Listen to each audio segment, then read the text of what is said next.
The top stories for the hour. Ethiopia takes measures to mitigate fuel crisis amid Middle East conflict.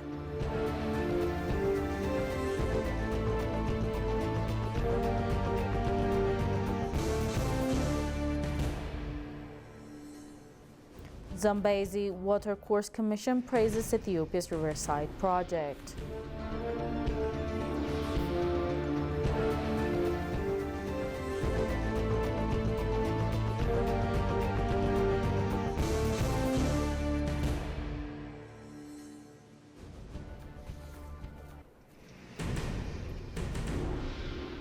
Hello and welcome to EBC World, the voice of Pan-Africanism. Ismi Wakadalai. So you must today's update to stay with us.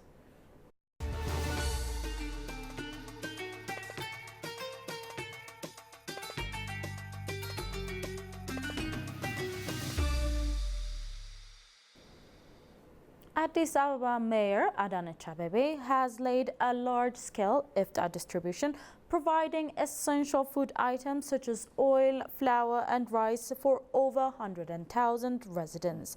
The initiative coordinated across 28 distribution centers aimed at supporting low-income families, people with disability, the elderly and other vulnerable groups during Ramadan. Mayor Adanet highlighted that the program reflects the city's commitment to caring for its residents, expressing love, respect and solidarity. She also thanked private contributors, notably Midrock Investment Group and the United Arab Emirates Embassy, for their support.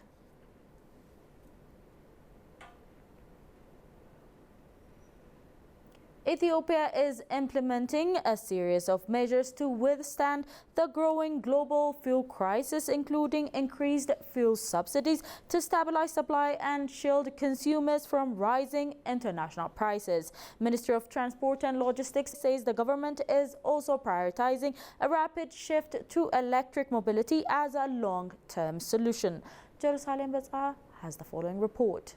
Globally, fuel prices have surged following the closure of the Strait of Hormuz amid the ongoing Middle East conflict affecting countries worldwide. The Ministry of Transport and Logistics said Ethiopia is taking remedial measures to address the fuel crisis triggered by the situation. Minister of Transport and Logistics Alemu Sime stated that the government is increasing subsidies to ensure fuel supply remains stable and affordable.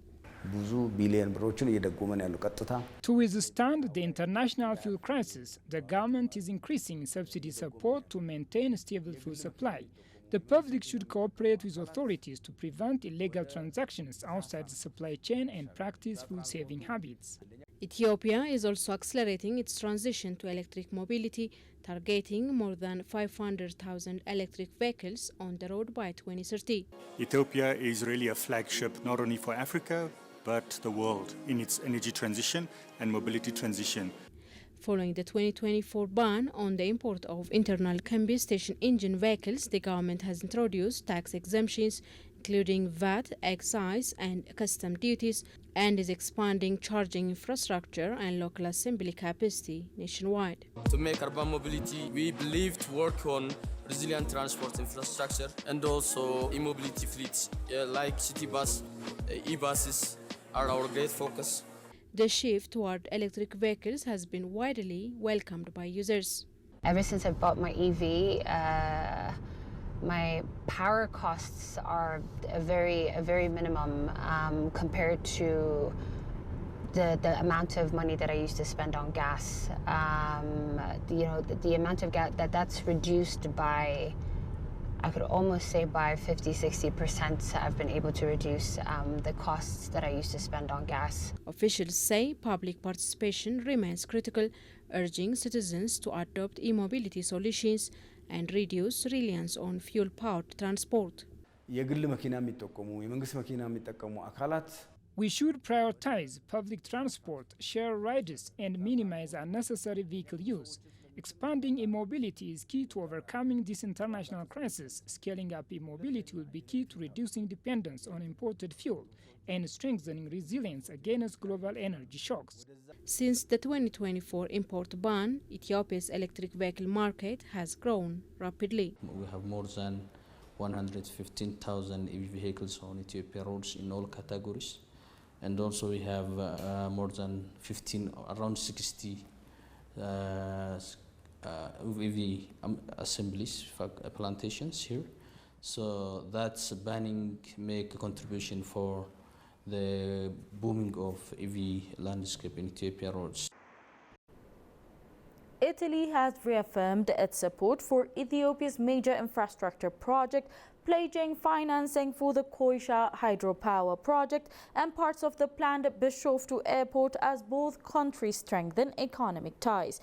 During talks in Rome, Ethiopian Finance Minister Ahmed Shide met with Italy's Economy and Finance Minister Giancarlo Giorgetti to advance cooperation and secure funding. Italy committed to helping close the remaining financial gap for the Koisha project, with both sides aiming to finalize arrangement in the coming months. They also discussed collaboration on the Bishoftu airport, with Italy expressing support for financing selected components and praising Ethiopian Airlines for its strong performance.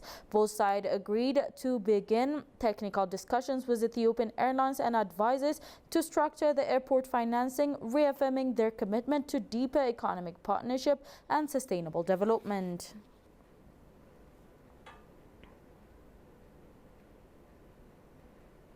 Meanwhile, Ethiopia and Italy have signed a major bilateral debt restructuring agreement to support Ethiopia's economic recovery and reform effort.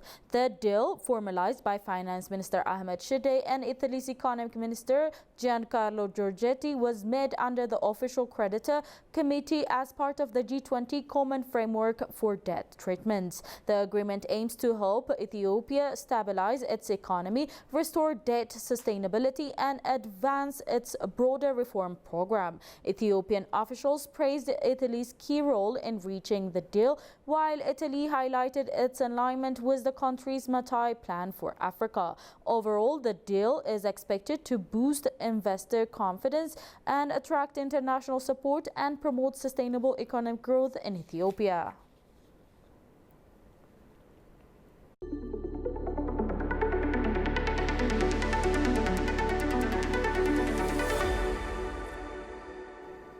The Ethiopian National Election Board (NEBE) has clarified that the national ID or FIDA is only required for digital voters registration. Citizens using the My Election app must verify their identity with FIDA biometric data, while in-person registration at polling stations does not require a national ID. Those without FIDA can register using a regular citizen ID, and for citizens without any ID, identity can be verified through witnesses. NEBE Chair Melat Warku Haile said some officials mistakenly treat that national ID as mandatory, and the board is providing guidance and awareness campaign to prevent confusion.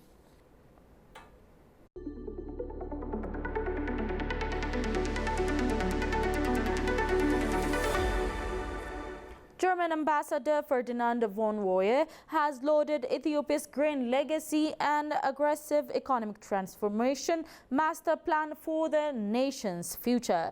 The envoy praised the government's drive to unify the population through massive reforestation, while simultaneously setting free the market to empower a new generation of entrepreneurs. Kasaun Channe has the full account. German Ambassador to Ethiopia Ferdinand von Roye has championed the nation's appreciative environmental restoration and economic liberalization, heralding the Green Legacy Initiative as a powerful force for social cohesion and global climate mitigation. In a recent interview with the Ethiopian news agency, the ambassador reported that the government-led afforestation efforts, alongside bold macroeconomic reforms, are positioning Ethiopia as a resilient market-driven leader in a region. German envoy von Roye held a great legacy as a unifying climate masterstroke. Personally planting hundreds, he championed Earth's carbon capturing power, urging strategic timber utilization to ensure permanent environmental resilience. Green legacy, because I've planted with my own hands many hundreds of trees myself, so I know a little bit about it, and I think it is a very good initiative because it unites the people, it brings together the whole population, spearheaded by the government to really make a change from reduction of forest coverage to more forest coverage, which is so important not only to preserve soil, to preserve microclimate, but also at a large scale to capture carbon emission around the world. So I think this is a very important initiative, and I do think that there is a lot of improvement also when it comes not only to the planting of the seedling, but also of the caretaking of the growing plants, of the growing trees, and up to the cutting of the timber, and thus using more timber for any kind of purposes, because it's the best way to capture for a long time carbon emissions. Former Vice championed Ethiopia's macroeconomic pivot, asserting that encircling the market empowers young entrepreneurs. He lauded his bold reforms, urging the nation to stay the course for economic transformation. A robust market, setting free the elements of the market, setting free all the also young entrepreneurs, it is very important to really make a step forward, and thus we very much applaud these economic reforms, macroeconomic reforms that have been undertaken, and we can only encourage to continue on this path. He applauded the government's commitment to these reforms and encouraged the administration to stay the course on EU's compass to unlock the nation's full economic potential. The ambassador concluded that the synergy between environmental care and market freedom is the ultimate blueprint for Ethiopia's long-term prosperity. Delegates from the Zambezi Watercourse Commission, ZAMCOM, have commended Ethiopia for its remarkable riverside development project, highlighting its role in promoting environmental restoration and sustainable urban growth. During their visit to the project site in Addis Ababa, the delegates praised the initiative as a key solution to environmental degradation, noting its potential to revitalize towns and river basin. Take a look. Actually, we are here on a learning visit, but actually for myself, what I expected was like only 25% of it, so I missed the 75% of it. Actually, this is an amazing project, and what is outstanding here is the leadership commitment. I think the Ethiopian government is highly committed. That commitment is of the highest degree. So this achievement I see here, you see the project is still under construction, but I could see what is coming out of this. Yeah, it is a really recreational site, a conservative site for the environment, ecological restoration. I guess everything is here. This is an outstanding job the Ethiopians are doing. Our cities can be planned, and they can be attractive. And can even be the tourist destinations for people to relax, for businesses to grow. What I'm seeing here is that it's my call to most of our cities in Africa to come and learn from Addis Ababa. Prove the livelihood to the people. In addition, walking is healthy. It's an art which has been lost. So by reviving or having this park, you are giving people that art as well. At the same time reviving the environment, because from the situation I didn't see it before, but you see the way the water path runs through the park, you can tell it was really degraded. So I believe this is a good initiative. Assuming it's possible in most cities, it should be a great experience for everyone to come and feel even on their own and take lessons. Oh, it's very impressive. I think I came here 15 years ago, and really I cannot remember anything which I saw last time. It is really developed, so I'm very impressed. We can take home what we have seen on the developments around the Ethiopia Green Initiative. I think it's very nice. That's all we had for today's update, but before I go, let's have a recap of the top stories once again. Ethiopia takes measure to mitigate fuel crisis amid Middle East conflict.